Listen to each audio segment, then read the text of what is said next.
चलिए, नमस्कार साथियों, स्वागत है आप सभी का कुमार एडुटेनमेंट के इस प्यारे से प्लेटफॉर्म पर। मेरा नाम है रवि मोहन शर्मा और आप देख रहे हैं बहुत ही प्यारा सा और बहुत ही शानदार सा ये सेशन, जिसमें आज हम लोग बहुत ही प्यारे तरीके से चीज़ों को देखेंगे, बहुत ही प्यारे तरीके से चीज़ों को समझेंगे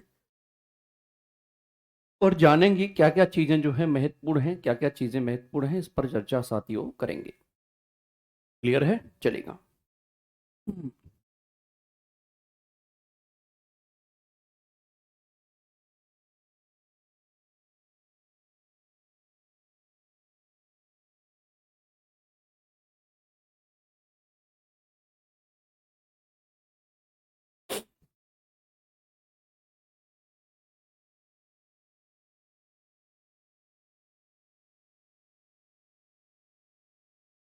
चलिए, नमस्कार साथियों, स्वागत है आप सभी का कुमार एंटरटेनमेंट के इस प्यारे से प्लेटफॉर्म पर। मेरा नाम है रवि मोहन शर्मा और आप देख रहे हैं बहुत ही प्यारा सा और बहुत ही शानदार सा ये सेशन, जिसमें आज हम लोग बहुत ही ईमानदारी से और बहुत ही प्यारे तरीके से चीज़ों को समझेंगे।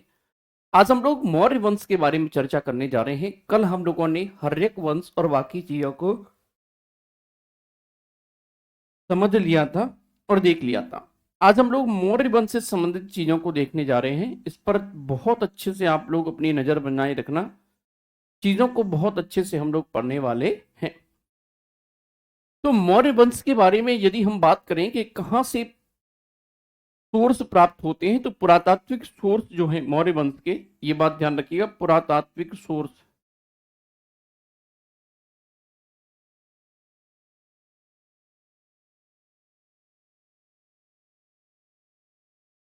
पुरातात्विक सोर्स जो मिलेंगे वो कहां से मिलेंगे? जूनागढ़ अभिलेख से, जूनागढ़ अभिलेख से,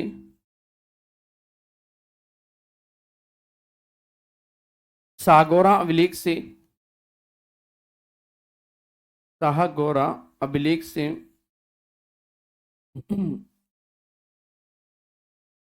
क्लियर है? जूनागढ़, शाहगौरा, इसके अलावा अशोक के अभिलेख से, अशोक के अभिलेख से,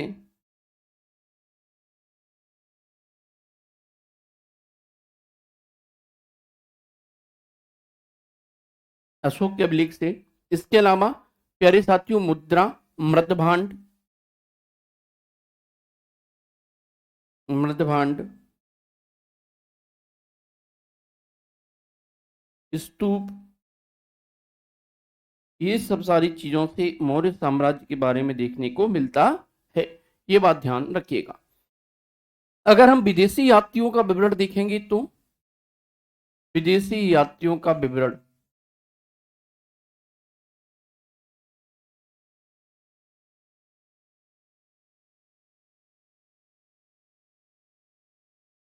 विवरण, तो इसमें प्यारे साथियों देखने को आपको मिलेगा इंडिका, ध्यान से सुनिएगा, इंडिका। और इसके अलावा क्या क्या देखने को मिलेगा? तो प्यारे साथियों देखिएगा, इंडिका मेगास्थनीज की है,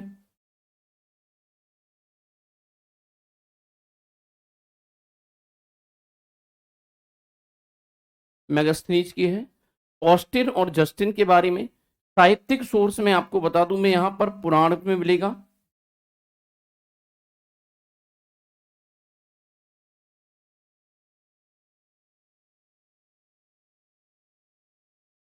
पुराण में देखने को मिलेगा।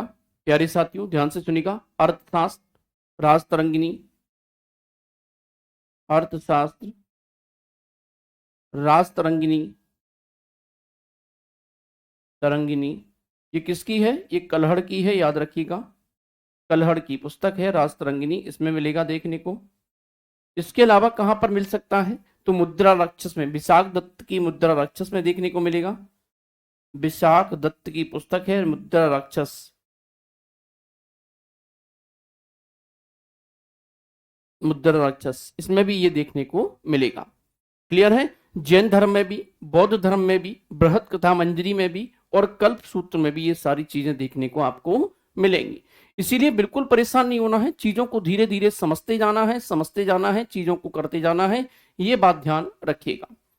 बात करेंगे चंद्रगुप्त मौर्य की। सबसे पहले बात करेंगे चंद्रगुप्त मौर्य की 322 से 298 ईसा पूर्व। चंद्रगुप्त मौर्य,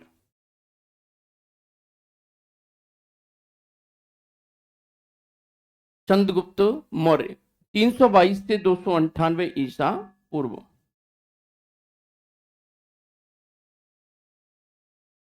ईसा पूर्व, ध्यान से सुनिएगा। चंद्रगुप्त मौर्य प्राचीन भारत का राजवंश जिसने 137 वर्ष तक भारत में राज किया, और इसकी स्थापना का श्रेय जो है चंद्रगुप्त मौर्य, ध्यान से सुनिएगा मैंने क्या कहा, चंद्रगुप्त मौर्य और इसके प्रधानमंत्री चाणक्य यानी कौटिल्य को दिया जाता है। ठीक है, प्रधानमंत्री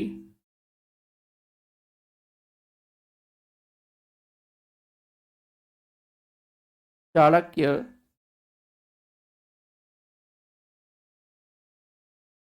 कौटिल्य। क्लियर है। और साथ में इन दोनों को श्रेय दिया जाता है, आपको पता होना चाहिए। आपको बता दूं, इसने नंद वंश के राजा घनानंद को पराजित किया। इसने नंद वंश के राजा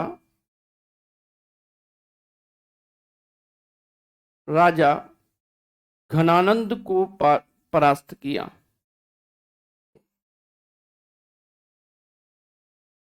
परास्त किया। क्लियर है। क्या कहा मैंने, इसने नंद वंश के शासक घनानंद को परास्त जो है साथियों किया है। आप देखिएगा चंद्रगुप्त मौर्य एक बार क्या थे, जंगल में छोटे छोटे बच्चों के साथ ईंटों का एक सिंहासन बना करके राजा राजा खेल रहे थे। उसी वक्त क्या हुआ मेरे प्यारे साथियों, चाणक्य जो थे वो चंद्रगुप्त मौर्य के दरबार में थे, सॉरी, चाणक्य जो थे प्यारे साथियों वो घनानंद के दरबार में थे, और घनानंद के दरबार में उन्हें कुरूप और कई बहुत सारी गालियों से सुशोभित करके उनको भगाया गया दरबारी से। इस बात को इनको कौटिल्य को बड़ा बुरा लगा, क्योंकि घनानंद ने उनकी भयंकर बेइज्जती की थी। जब ये रास्ते से चले जा रहे थे तो उन्होंने देखा कि चंद्रगुप्त जो है छोटे छोटे बच्चों के साथ राजा राजा खेल रहा है और सब पर अधिकार कर रहा है। इस बात का उनको बड़ा बुरा लगा। उन्होंने कहा ये व्यक्ति जो है इतना मतलब इतना अच्छा लगा, सॉरी, उन्होंने कहा ये व्यक्ति जो है इतना ताकतवर कि मतलब अभी से इसके अंदर राजत्व के गुण आ चुके हैं। ये इस बालक का हाथ पकड़ते हैं और उससे कहते हैं चल अपने माता पिता से मेरी बात करा। ये इनके माता पिता के पास ले जाते हैं। माता पिता जो है मेरे प्यारे साथियों ये इसको देखते हैं और कहते हैं कि बताइए महाराज, हमारे बच्चे ने क्या गलती की है। बोलते हैं नहीं, आपके बच्चे ने कोई गलती नहीं की है, इस बच्चे को मैं अपनी साथ में शिक्षा दीक्षा देना चाहता हूं। माता पिता जो थे उन्होंने सोचा कि यार ये साधु आदमी है, सन्यासी आदमी है, सिर पे इसके पे कुछ भी नहीं है, गंजा बिल्कुल है, बिल्कुल है ना, और बहुत ही कुरूप तरीके का दिख रहा है, इसको हम लोग अपने बच्चे को कैसे सौंप दें। उन्होंने अपना परिचय दिया कि मैं चंद्रगुप्त मौर्य, ये चंद्रगुप्त मौर्य को क्या करूंगा, शिक्षा दीक्षा दूंगा। मैं कौटिल्य हूं जिसे चाणक्य कहा जाता है। अब चूंकि चाणक्य को पूरी दुनिया जानती थी कि बहुत श्रेष्ठ व्यक्ति था वो, बहुत ताकतवर व्यक्ति था वो अपने आप में। जब ये बात उसके माता पिता ने सुनी तो बड़े प्रसन्न हुए और उन्होंने जाते ही क्या किया, बच्चे उसको उसके शरण में दे दिया कि भैया आप इसकी शिक्षा दीक्षा कीजिए। वो चंद्रगुप्त मौर्य को पढ़ाते हैं, लिखाते हैं और धीरे धीरे शिक्षित करते हैं, और इस प्रकार मौर्य वंश की राजगद्दी पर वो बच्चे उनको बिठाते हैं। तो इस प्रकार चंद्रगुप्त मौर्य के गुरु और प्रधानमंत्री कौन थे, चाणक्य थे। उन्होंने अपनी राजधानी पाटलिपुत्र को बनाया।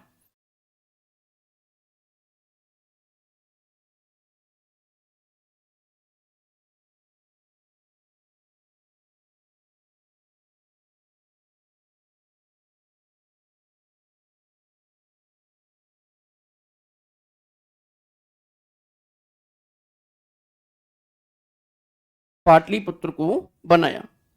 322 ईसा पूर्व में चंद्रगुप्त गद्दी पर बैठा। क्लियर है? 322 ईसा पूर्व में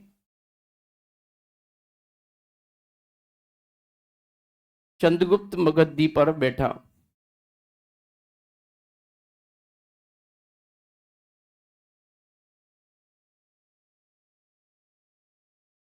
बैठा।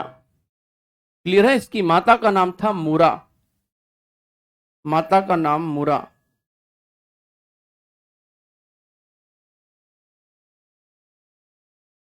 मूरा। चंद्रगुप्त मौर्य की माता का नाम क्या था? मूरा।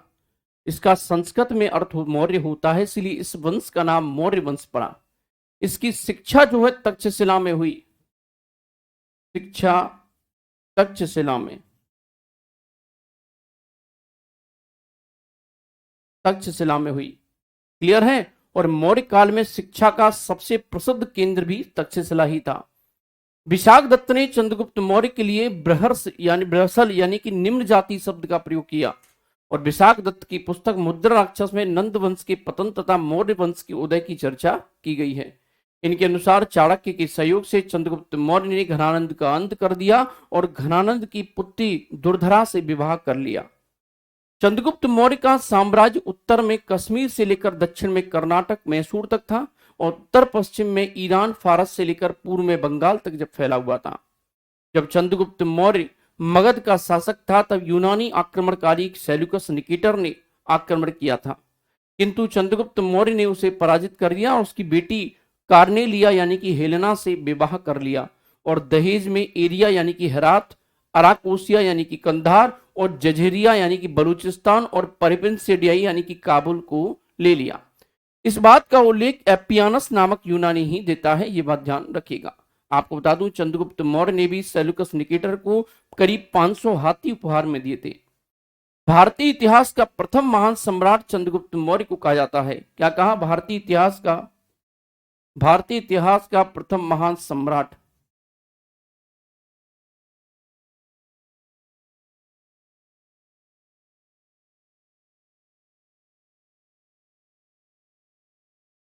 महान सम्राट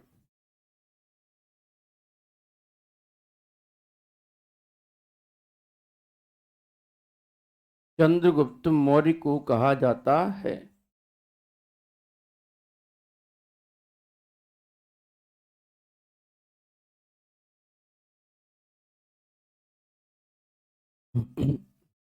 कहा जाता है, ये बात ध्यान रखिएगा। क्या कहा मैंने इस बात को ध्यान से सुनेगा।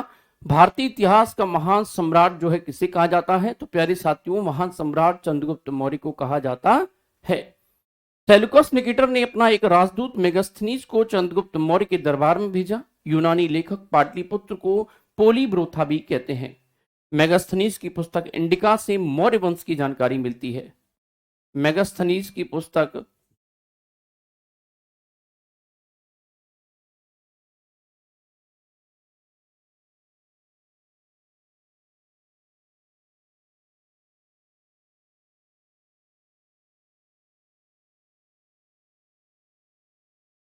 इंडिका से मौर्य वंश की जानकारी मिलती है।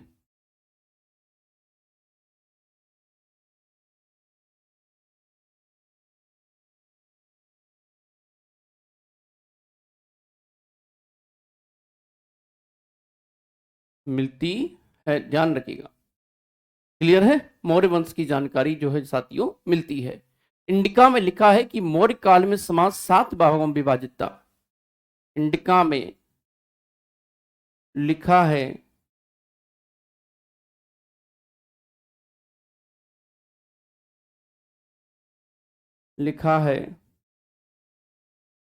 कि मौर्य काल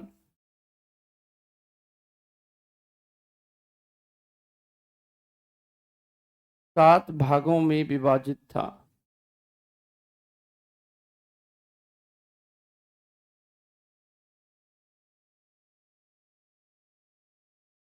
विभाजित था।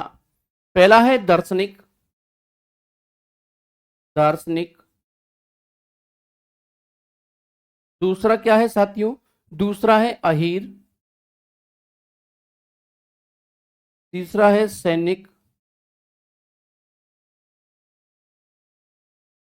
चौथा क्या है बच्चे, चौथा है किसान, पांचवा है, पांचवा क्या है, निरीक्षक, निरीक्षक। छठवा कौन सा है बच्चे, छठवा ध्यान रखिएगा, कारीगर, कारीगर। सातवां सभासद, सभासद। क्लियर है। और इनमें से सर्वाधिक संख्या किसानों की थी तथा भारतीयों को लिखने में रुचि नहीं थी। चंद्रगुप्त मौर्य ने बंगाल अभियान भी किया था जिसकी जानकारी महास्थान अभिलेख से मिलती है, ये बात ध्यान रखिएगा। हाँ, ये क्लास एनसीईआरटी बेस्ड है, ये बात ध्यान रखिएगा। क्लियर है। इसीलिए मैं आप लोगों को इतना डिटेल पढ़ा पा रहा हूं क्योंकि बच्चे ये एनसीईआरटी बेस्ड है, याद रखिएगा। चंद्रगुप्त मौर्य के दक्षिण विजय के बारे में जानकारी तमिल ग्रंथ एहनानूर तथा मूर नानून तथा अशोक के अभिलेख से मिलती है।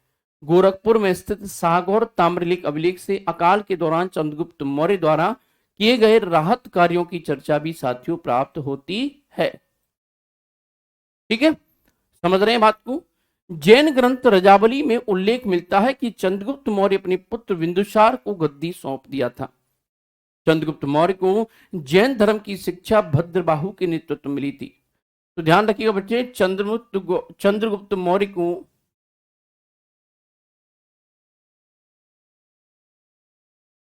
मौर्य को मौर्य को क्या कहा, जैन धर्म की शिक्षा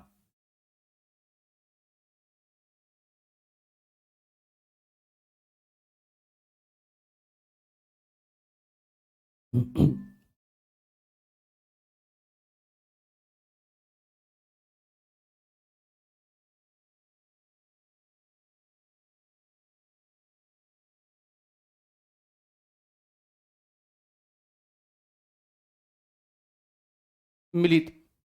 क्लियर है।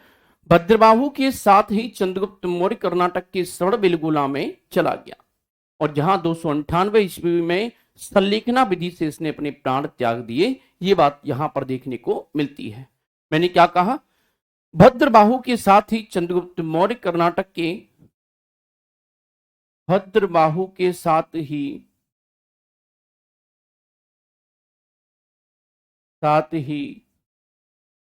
चंद्रगुप्त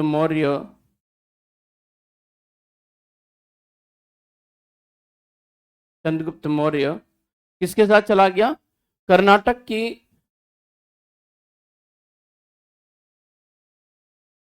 श्रवणबेलगोला में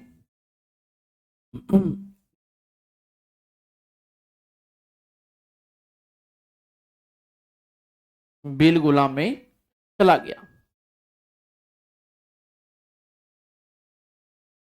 जहां 298 ईसा पूर्व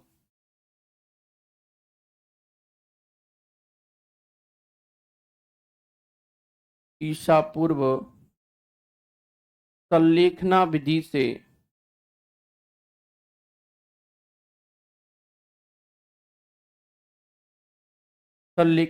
से ध्यान से सुनेगा, संथारा या सल्लेखना विधि से अपने प्राण त्याग दिए।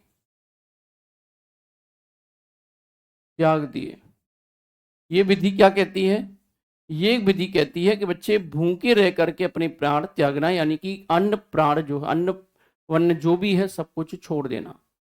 ठीक है, अन्न वगैरह सब कुछ छोड़ देना, ये बात ध्यान रखिएगा। ठीक है, समझ रहे हैं। रुद्रदामन के जूनागढ़ अभिलेख गिरनार गुजरात से जानकारी मिलती है कि चंद्रगुप्त मौर्य के राज्यपाल पुष्यगुप्त ने सरकारी खर्च से गुजरात के सौराष्ट्र में सुदर्शन झील बनवाई थी। मोस्ट इंपोर्टेंट है, ये बात ध्यान रखिएगा। रुद्रदामन के जूनागढ़ अभिलेख से रुद्रदामन के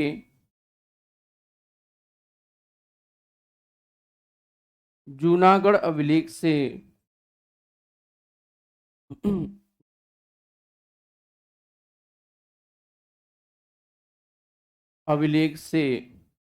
जूनागढ़ अभिलेख से ये जानकारी मिलती है कि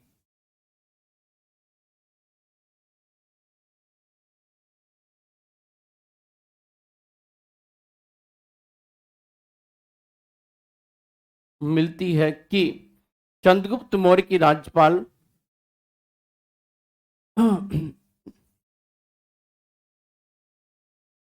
मौर्य के राज्यपाल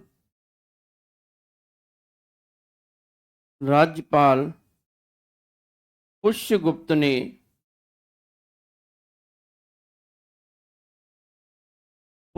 ने क्या किया था? सरकारी खर्च से गुजरात के सौराष्ट्र में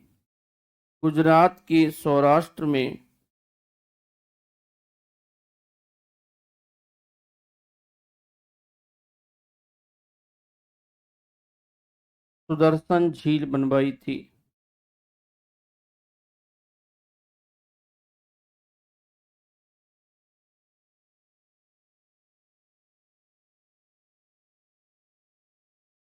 बनवाई थी। क्लियर है? इस अभिलेख ने चंद्रगुप्त मौर्य के पश्चिमी विस्तार की जानकारी साथियों देखने को मिलती है। सर यूपीएसआई का क्लास चलने लगा? हाँ बेटा चलने लगा। ठीक, चलेगा। तो ये बात ध्यान रखिएगा, यहां पर चीजों को देखने में आ रहा है।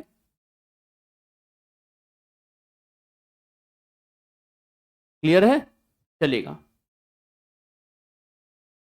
समझ रहे हैं बात को? बेटा मुझे आइडिया नहीं है यूपीएसआई का, है ना, मुझे यूपीएसआई का आइडिया नहीं है। चलेगा। अब बात करते हैं मौर्य वंश के बारे में सर्वाधिक जानकारी चाणक्य की पुस्तक अर्थशास्त्र मिलती है, जो कि एक राजनीतिक और प्रशासनिक पुस्तक है। इस पुस्तक के 15 अधिकरण लेसन्स हैं और इस पुस्तक में राजा के राजत्व सिद्धांत की चर्चा की गई है और कहा गया है कि एक मजबूत राजा को सप्रांग सिद्धांत पालन करना होगा। शरीर के अंगों के समान राज्य के 7 अंग होते हैं। ध्यान रखिएगा, इसमें बताया गया। क्लियर है? मैंने क्या कहा, बात को सुनिएगा, बहुत ध्यान से सुनिएगा। मैंने क्या बताया कि मौर्य वंश की सर्वाधिक जानकारी कहां से मिलती है? अर्थशास्त्र से।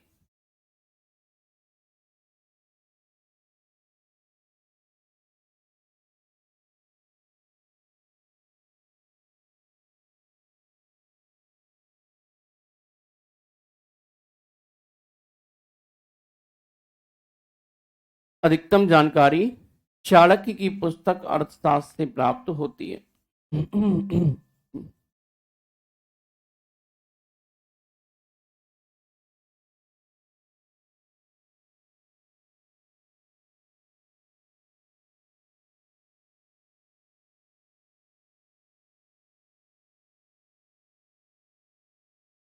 होती है। क्लियर है? ध्यान से सुनिएगा, बात समझ गए हैं? इस पुस्तक के 15 अधिकरण लेसन है, ध्यान रखिएगा। कितने अधिकरण है? 15 लेसन है, ये बात ध्यान रखिएगा। और एक बात और ध्यान से सुनिएगा बच्चे, एक बात और ध्यान से सुनिएगा कि ये जो 15 लेसन हैं, इसमें आपको बता दूं, इसमें शरीर के अंगों के, इसमें शरीर के अंगों के अंगों के 7, कितने? 7 7 अंग होते हैं के समान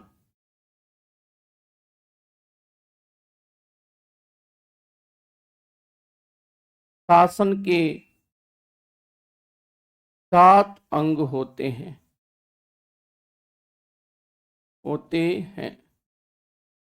क्लियर है? 7 अंग होते हैं। पहला है राजा, राजा।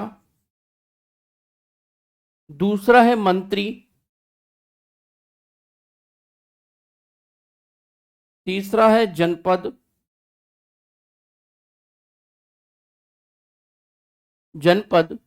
चौथा है दुर्ग,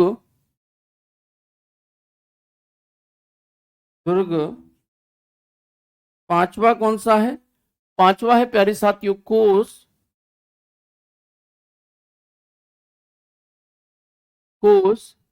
छठवा है दंड या सेना,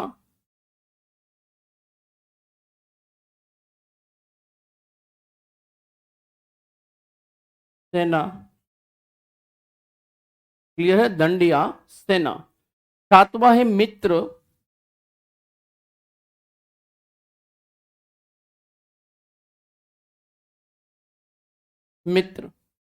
क्लियर है? अब देखिएगा दोस्त, चाणक्य को विष्णुगुप्त या को चाणक्य भी कौटिल्य भी कहते हैं, ये बात ध्यान रखिएगा। चाणक्य को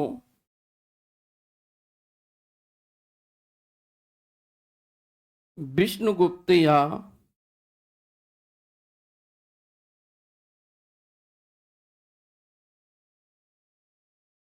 कौटिल्य भी कहते हैं।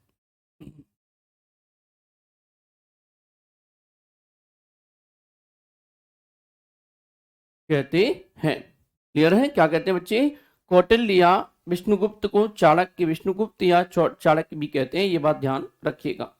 क्लियर है? मैंने क्या कहा? चाणक्य को विष्णुगुप्त या कौटिल्य भी कहते हैं। और ये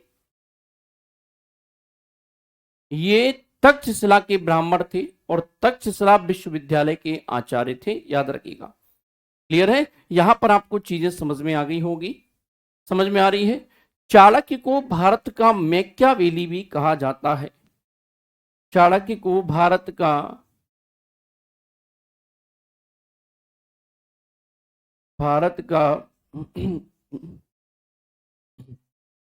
मैकियावेली भी कहा जाता है।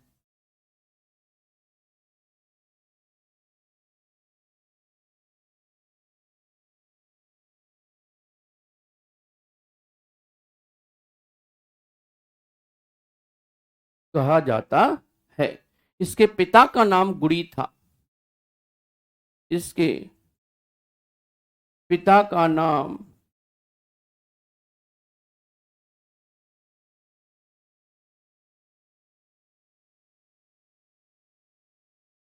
गुड़ी था। क्लियर है? किताब पिता का नाम क्या था बच्चे? गुड़ी था। चाणक्य ने अर्थशास्त्र नामक ग्रंथ की रचना की और इसके हमें मौर्य साम्राज्य की राजनीतिक गतिविधि की जानकारी प्राप्त होती है। चाणक्य की बेइज्जती घनानंद ने की थी और इसी के प्रतिशोध के लिए उसने चंद्रगुप्त मौर्य का सहारा लिया और घनानंद का अंत कर दिया। प्लूटार्क ने चंद्रगुप्त मौर्य के लिए एंटोकोट शब्द का प्रयोग किया है। जस्टिन ने चंद्रगुप्त मौर्य के लिए सेंड्रोकोट शब्द का प्रयोग किया है। जस्टिन ने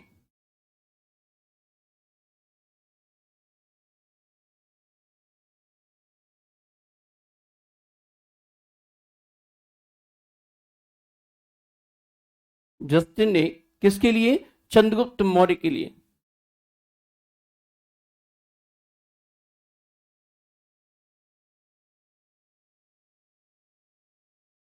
सेंड्रोकोट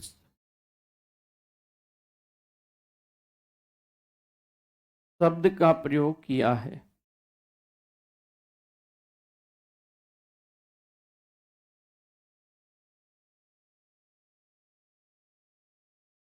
किया है। क्लियर है? सेंड्रोकोट शब्द का प्रयोग किया है। विलियम जोन्स ने यह पहचान कराया कि सेंड्रोकोट्स ही चंद्रगुप्त मौर्य है। और प्लूटार्क के अनुसार चंद्रगुप्त मौर्य ने 6 लाख की सेना लेकर के चाणक्य की सहायता से संपूर्ण भारत को रौंद डाला। इसके बाद साथियों आएगा बिंदुसार, 298 से 269 बीसी। बिंदुसार। परी अब समझ में आ रहा है कि नहीं आ रहा है बेटा? 269 ईसा पूर्व। परी समझ में बेटा अब आ रहा है कि नहीं आ रहा है? अब आ रहा है समझ में कि नहीं आ रहा है? इसमें लिखिएगा ये चंद्रगुप्त मौर्य का उत्तराधिकारी था। यह चंद्रगुप्त मौर्य का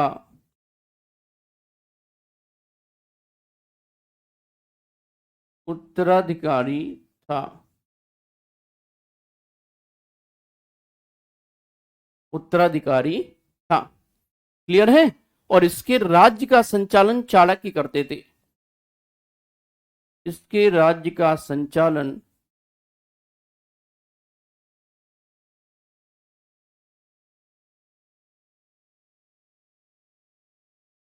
चाणक्य करते थे।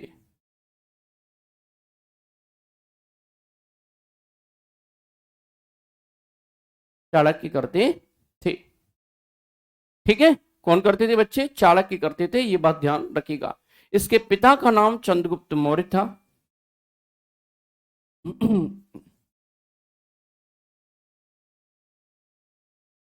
नाम चंद्रगुप्त मौर्य था।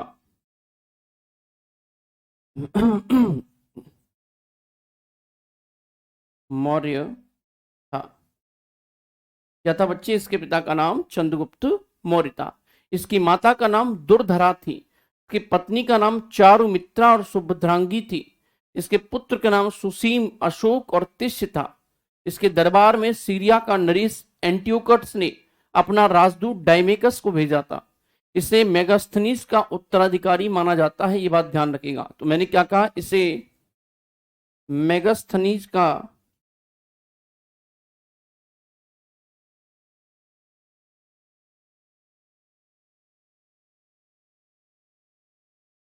उत्तराधिकारी माना जाता है।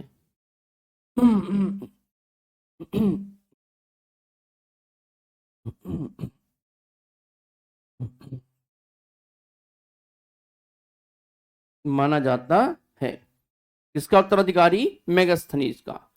स्ट्रेबो के अनुसार बिंदुसार ने सीरिया के नरेश से अंजीर, मीठी शराब तथा दार्शनिक मांगा था। वहां के राजा एंटियोकस प्रथम ने अंजीर तथा मीठी शराब भेज दी, किंतु दार्शनिक ने लेने से मना कर दिया, क्योंकि सीरिया में दार्शनिक का व्यापार नहीं होता है। बिंदुसार के दरबार में मिस्र के राजा फिलाडेल्फ ने अपना राजदूत डायोनोकस भेजा था। और बिंदुसार के समय तक्षशिला कश्मीर में 2 बार विद्रोह हुआ। उस समय तक्षशिला का राजकुमार बिंदुसार का बड़ा बेटा सुसीन था, जो इस विद्रोह को दबाने में असफल रहा। बिंदुसार ने अपने छोटे पुत्र अशोक, जो कि उस समय अवंती का राज्यपाल था, उसे विद्रोह दबाने के लिए तक्षशिला भेजा। अशोक ने क्रूरता पूर्वक विद्रोह को दबा दिया। और प्यारे साथियों, बिंदुसार आजीवक संप्रदाय को मानने वाला था। तो लिखिएगा, बिंदुसार आजीवक संप्रदाय का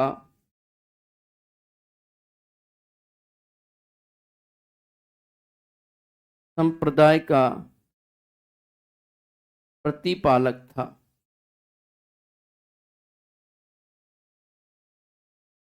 प्रतिपालक था।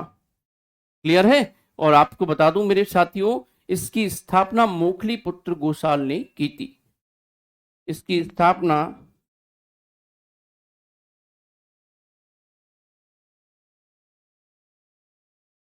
मोखली पुत्र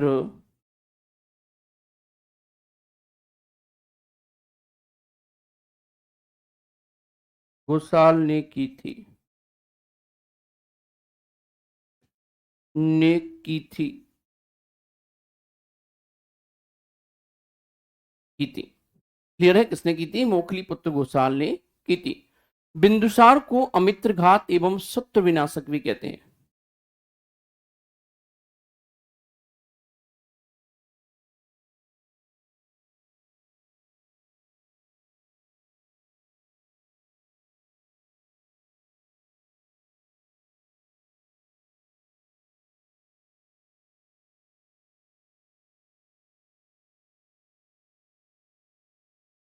विनाशक भी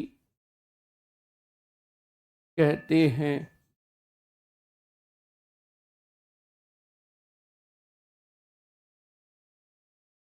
कहते हैं। क्लियर है? अमित्रघात या विष्णु शत्रु विनाशक भी कहते हैं। वायु पुराण में इसे भद्रसार भी कहा जाता है। वायु पुराण में से इसे भद्रसार भी कहा जाता है।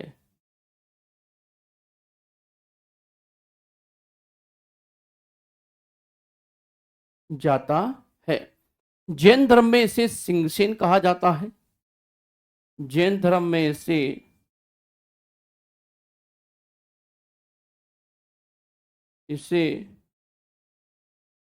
सिंहसेन भी कहा जाता है।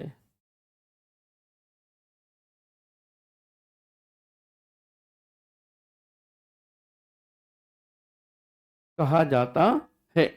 ये अपने शासनकाल में कोई नया प्रदेश नहीं जीता था।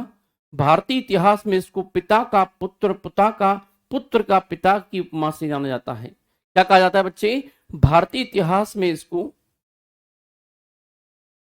हाँ, देखो बेटा, बोलने को तो पता नहीं क्या क्या बोला जाता है, लेकिन जो वास्तविक सत्य है वो यही है कि ऐसा नहीं है कि भाई इसको जो है चंद्रगुप्त मौर्य क्षत्रिय थे, ऐसा कोई उल्लेख नहीं मिलता है बच्चे, ऐसा ऐसा कोई उल्लेख नहीं मिलता है।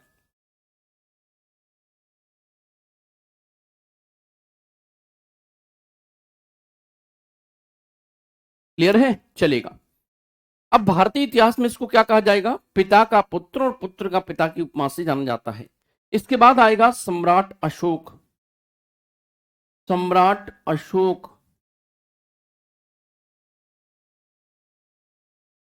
अशोक, इसका शासनकाल होगा 269 से 232 बीसी।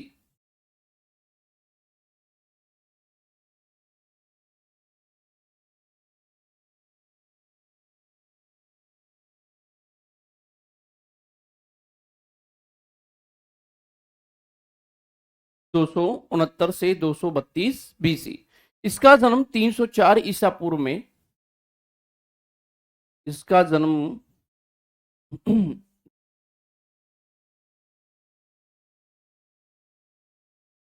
304 ईसा पूर्व में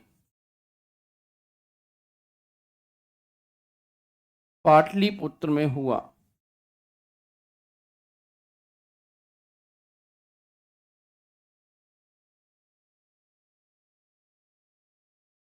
हुआ।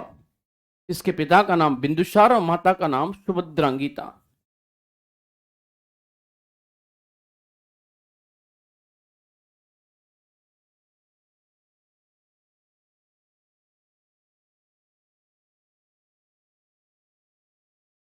बिंदुसार, एक सेकेंड।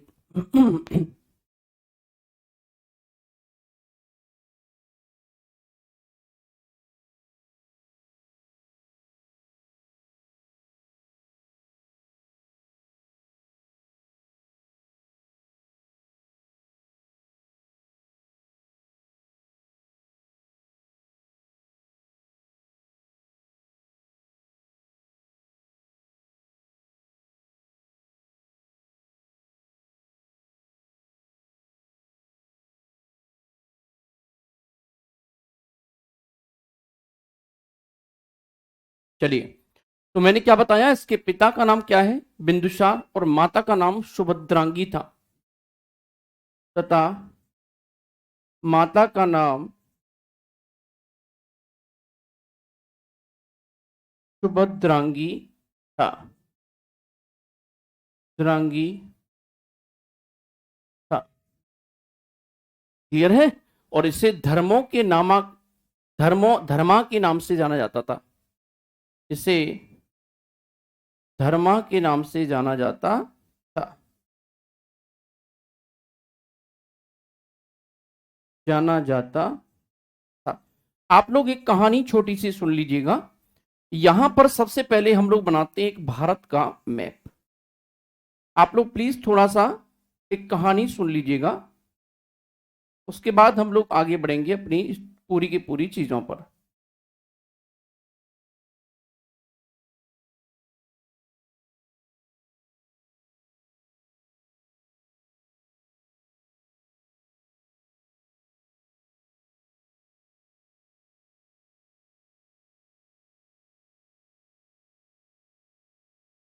चलेगा। ये है भारत का मैप। यहां पर आप लोग देखिएगा, ये भारत का मैप है बच्चे। इस भारत के मैप में आपको दो चीजें नजर आएंगी। पहला, आप लोग देखेंगे अशोक की राजधानी जो बनाएगा, ये बनाएगा पाटलिपुत्र, यानी कि पटना, पाटलिपुत्र। ये यहां पर इसकी राजधानी होगी अशोक की, अशोक की राजधानी।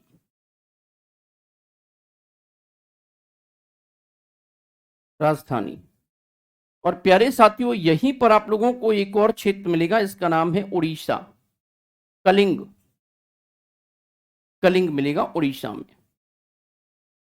क्या हुआ था बच्चे, अशोक ने अपने पूरे पराक्रम के बल से क्या किया था, पूरे क्षेत्र को विजित कर लिया था। अब पूरे क्षेत्र को विजित कर लिया था, तो ऐसा कहा जाता है कि अशोक ने एक बार कलिंग पर आक्रमण किया। ये तो आपको पता ही होगा कि अशोक जो था, उसने करीबन अपने 99 भाइयों की हत्या करने के बाद सिंहासन पर बैठा था। अब सिंहासन राहुल हुआ था। अब पाटलिपुत्र को अपनी राजधानी बनाया। एक दिन क्या हुआ, ये कलिंग के लोग जो थे ये इसकी अधीनता को स्वीकार नहीं कर रहे थे, यानी कि इसने इस पर हमला किया। और कलिंग पर हमला करने के बाद यहां पर कहा जाता है कि 5 लाख की सेना को, करीबन 5 लाख की जनसंख्या को करीबन क्या किया, मौत के घाट उतार दिया। ये 5 लाख की जनसंख्या को कत्लेआम कर देता है, मार देता है। किसी का पति, किसी का भाई, किसी का दोस्त, किसी का पत्नी, किसी का बच्चा, किसी का हस्बैंड, सबको ये मार देता है बच्चे। और इस प्रकार ये भाग के लौट के आ जाता है पाटलिपुत्र में। कलिंग की जनता जो थी वो धीरे धीरे धीरे धीरे क्या करती है बच्चे, धीरे धीरे इसके राज्य की ओर बढ़ जाती है। और कलिंग की जनता जो थी प्यारे साथियों, वो बढ़ के आगे बढ़ते बढ़ते बढ़ते बढ़ते पाटलिपुत्र पहुंच जाती है और इसके पूरे के पूरे इसको चारों तरफ से घेर लेती है, पाटलिपुत्र के इसके महल को। ये जनता क्या हुआ था, ये अपने महल में लेटा हुआ था, अचानक से दरबारी आते हैं और दरबारी आकर के बताते हैं, महाराज आपकी पूरी की पूरी जगह जो है घेर ली गई है, आप हमारा भवन जो है, राजमहल जो है घेर लिया गया जनता के द्वारा, अब हमारी मृत्यु निकट है। इस बात का मेरे प्यारे साथियों, इस बात का बहुत बुरा लगा। किसको बुरा लगा, इस बात का अशोक को। अशोक इस बात से चिंतित नहीं हुआ और इसने क्या किया, सर्दी के दिन थे, एक छोटा सा, कहते हैं ना कि वो सॉल होती है, सॉल, वो सॉल जो है ओढ़ी ऊपर से और ओढ़ करके अपने ये कहां पे आ गया है, बरामदे में आ गया, महल के बरामदे में। इसने देखा कि नीचे लाखों की जनता जो है इंतजार कर रही है, हाथ में मसाले हैं, किसी के हाथ में खुरपी है, किसी के हाथ में डंडा है, किसी के हाथ में तलवार है, किसी के हाथ में भाला है, जो हथियार जिसको जो मिला सब कुछ लेकर के वो आ गया। अब अशोक को लगा कि भाई वास्तव में ये तो बड़ा ही कष्टदायक हो गया, अब ये जनता मुझे किसी कीमत पर नहीं छोड़ने वाली है, क्योंकि ये 5 लाख की हत्या करने के बाद आया था। तो जनता कहती है कि नीचे उतरिया भैया, अब तू आज आप तेरे से बदला लेने के लिए आए हैं। अशोक जब इस बात को सुना, अशोक भयंकर जोर जोर से बच्चे रोने लगता है, भयंकर जोर जोर से अशोक जो है साथियों रोने लगा, फूट फूट कर रोने लगा। जनता सोचती है यार इसको अचानक से क्या हो गया, ये कि रो क्यों रहा है। ये जनता से कहता है कि भाई सुनिए, देखिए मैंने 5 लाख की जनसंख्या को मारा, ये बात मैं कबूल करता हूं कि मैंने जनता को मारा है, आपके अपनों को मैंने मारा है, मैंने आपके अपनों को क्या, मैंने अपनों को मारा है। लेकिन आप लोगों ने कभी भी ये नहीं सुना होगा कि पिता जो है उसको दंड दिया जाए। आप लोग दंड दे सकते हो मुझे, आप मुझे दंड दे सकते हो, मैं दंड का अधिकार भी रखता हूं, दंड का हकदार भी हूं, मैंने गलती ऐसी की है, लेकिन आज दिनांक तक मैंने कभी नहीं सुना कि एक पुत्र जो है पिता को दंड देता होगा। जनता जो है इस बात से बहुत व्याकुल हो गई। उसने कहा कि यार वास्तव में राजा को अफसोस हो रहा है और राजा ने ये बात तो सही कही है कि यार आज दिनांक तक किसी प्रजा ने जनता को धोखा तो, वो प्रजा ने जनता को मारा तो नहीं है, प्रजा ने राजा को मारा तो नहीं है। जनता ने वहीं पर मसाले वसाले सब कुछ छोड़ दिए और जैसे ही उसने मसाले छोड़े, अशोक ने क्या किया बच्चे, ये नरसंहार का जो काम था वो छोड़ दिया। अशोक ने उसके बाद धर्मशालाएं बनवाई, उसके बाद कुएं, बावड़ी, मंदिर, ये सब स्थापना करवाई है। लोगों को लगा कि अशोक पूरी तरह से बदल गया। एक दिन ये अपने यहां पाटलिपुत्र में बैठा हुआ था, अचानक से यहां पर बंगाल में एक खोकर जनजाति रहती थी, उस खोकर जनजाति ने इसके ऊपर आक्रमण कर दिया और उसके यहां से बहुत सारा धन संपदा, सोना वगैरह, चांदी वगैरह लूट करके, हीरे जवाहरात ले गए और ले जा करके यहां पर बैठ गए। अशोक अपने प्रधानमंत्री को बुलाता है और उससे कहता है कि एक लेटर लिखो इसके नाम पर, और उसमें लिखता है, प्रिय खोकर जनजाति, अब मुझे उम्मीद करता हूं आप अच्छे होंगे, मस्त होंगे, लाजवाब होंगे, लेकिन आपने मेरे राजमहल पर आक्रमण करके मुझे ललकारा है। तो चूंकि आपको जानकारी के लिए बता दूं कि आज भी 5 लाख की जनसंख्या सेना जो है नंगी तलवार हाथ में लिए आपका इंतजार कर रहे हैं, है ना, इंतजार कर रही है। अब सोच लीजिए आप, अगर इन हाथों ने हथियार चलाना छोड़ा है, भूला नहीं हूं अभी भी मैं, अगर मेरा सोना चांदी जवाहरात जो है कल सुबह तक यहां नहीं आए तो मैं पूरी खोकर जनजाति को समूल नष्ट कर दूंगा, समूल नष्ट कर दूंगा, खत्म कर दूंगा। इस बात का बेटा जब खोकर जनजाति के सरदार को पता लगा, वो तुरंत दौड़ा भागा आया और उसने एक एक मोती, एक एक हीरे की कीमत जो है उसको बताते हुए और जाके इसके सामने समर्पण कर दिया कि महाराज ये लो आपका। तब दुनिया को पता लगा कि अशोक के पास में 5 लाख की संख्या जो सेना की थी वो तब भी थी, और यही मौर्य वंश के समाप्ति का सबसे बड़ा कारण रहा बेटा। क्या कारण रहा कि मौर्य सम्राट जो थे वो 5 लाख की जनसंख्या रखे थे, और उसको रुपए कहां से आते थे? जनता पे से आते थे। तो जनता जो टैक्स देती थी उससे ये सेना पालता था, कहीं कुछ करता था, कहीं कुछ करता था। इस वजह से प्यारे साथियों क्या हुआ, इसका खात्मा हो गया। तो प्यारे साथियों ये था हमारा आज का सेशन। यहां पर हम लोगों ने क्या क्या देखा, सबसे पहले फटाफट फटाफट देख लेते हैं। हमने मौर्य वंश के बारे में जाना। पुरातात्विक सोर्स में जूनागढ़ अभिलेख आएगा, सागौरा अभिलेख आएगा, अशोक के अभिलेख आएंगे, मुद्रा, मृतभांड, स्तूप। विदेशी यात्रियों के विवरण में इंडिका, मेगस्थनीज। साहित्यिक सोर्स पुराण, अर्थशास्त्र, राजतरंगिनी, कलहड़, विशाख दत्त मुद्रा, राक्षस। चंद्रगुप्त मौर्य पर आएंगे। प्रधानमंत्री चाणक्य या कौटिल्य। 322 ईसा पूर्व में चंद्रगुप्त गद्दी पर बैठा। इसने नंद वंश के राजा घनानंद को परास्त किया और उन्होंने अपनी राजधानी पाटलिपुत्र को बनाया। माता का नाम मोरा है। शिक्षा तक्षशिला। भारतीय इतिहास का प्रथम महान सम्राट चंद्रगुप्त मौर्य को कहा जाता है। मेगास्थनीज की पुस्तक इंडिका है। मौर्य वंश की जानकारी इससे मिलती है। इंडिका में लिखा है कि मौर्य काल 7 भागों में विभाजित था। दार्शनिक, अहीर, सैनिक, किसान, निरीक्षक, कारीगर और सभासद। चंद्रगुप्त मौर्य को जैन धर्म की शिक्षा भद्रबाहु के नेतृत्व में मिली, और भद्रबाहु के साथ ही चंद्रगुप्त मौर्य कर्नाटक के श्रवणबेलगोला में चला गया, जहां 298 ईसा पूर्व में संलेखना विधि से संतारा से अपने प्राण त्याग दिए। ये श्रवणबेलगोला जो है मेरे प्यारे साथियों ध्यान से सुनिएगा, ये कर्नाटक में है। यहाँ पर भगवान बाहुबली की मूर्ति है। जो आपने बाहुबली मूवी देखी है उसमें भगवान बाहुबली की मूर्ति है, ध्यान रखिएगा। प्रत्येक 12 वर्ष बाद यहाँ पर मेला लगता है, ये बात ध्यान रखिएगा। भगवान बाहुबली, बाहुबली क्लियर है, ये यहां पर कॉन्सेप्ट देखने को मिलेगा। रुद्रदामन के जूनागढ़ अभिलेख से यह जानकारी मिलती है कि चंद्रगुप्त मौर्य के राज्यपाल पुष्यगुप्त ने गुजरात के सौराष्ट्र में सुदर्शन झील बनवाई थी। मौर्य वंश की अधिकतम जानकारी चाणक्य की पुस्तक अर्थशास्त्र से प्राप्त होती है। इसमें शरीर के अंगों के समान 7 शासन के 7 अंग बताए गए हैं। राजा, मंत्री, जनपद, दुर्ग, कोष, दंड और मित्र। चाणक्य को विष्णुगुप्त या कौटिल्य भी कहते हैं। चाणक्य को भारत का मैकियावेली भी कहा जाता है। इसके पिता का नाम गुड़ी था, याद रखिएगा। और जस्टिन ने चंद्रगुप्त मौर्य के लिए सैंड्रोकोट शब्द का प्रयोग किया है।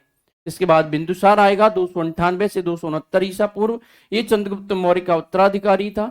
इसके राज्य का संचालन चाणक्य करते थे। इसके पिता का नाम चंद्रगुप्त मौर्य था। इसे मेगास्थनीज का उत्तराधिकारी माना जाता है। बिंदुसार आजीवक संप्रदाय का प्रतिपालक था और इसको स्थापना मोखली पुत्र घोषाल ने की थी, ये बात भी ध्यान रखिएगा। बिंदुसार को अमित्रघात एवं शत्रु विनाशक भी कहते हैं। वायु पुराण में इसे भद्रसार भी कहा जाता है। जैन धर्म में इसे सिंहसेन भी कहा जाता है, ये बात ध्यान रखिएगा। इसके बाद आते हैं सम्राट अशोक। इसका जन्म 304 ईसा पूर्व में पाटलिपुत्र में हुआ। 269 से 304 तक इसका शासनकाल, 232 तक इसका शासनकाल रहा। पिता का नाम बिंदुसार, माता का नाम सुभद्रांगी था। इसे धर्मा के नाम से जाना जाता था। प्यारे साथियों ये मैंने बताया कलिंग युद्ध का वर्णन। आप लोग इसमें कलिंग युद्ध का वर्णन लिख करके, क्लियर है, और आप लोग पूरी तरह से इसको क्या करिएगा बच्चे, नोट डाउन कर लीजिएगा, ऐसे के ऐसे मैप को ध्यान रखिएगा। क्लियर है। तो प्यारे साथियों ये था हमारा आज का सेशन। उम्मीद करता हूं आपको समझ में आया होगा, यकीन समझ में आया होगा। ठीक है, कल का रहेगा ऑफ, क्योंकि मेरे प्यारे साथियों कल मैं कहीं बाहर हूं, मीटिंग में हूं, और धीरे धीरे हम लोग चीजों को कवर करते करते चलेंगे। Thank you so much. जय हिंद, जय भारत, वंदे मातरम।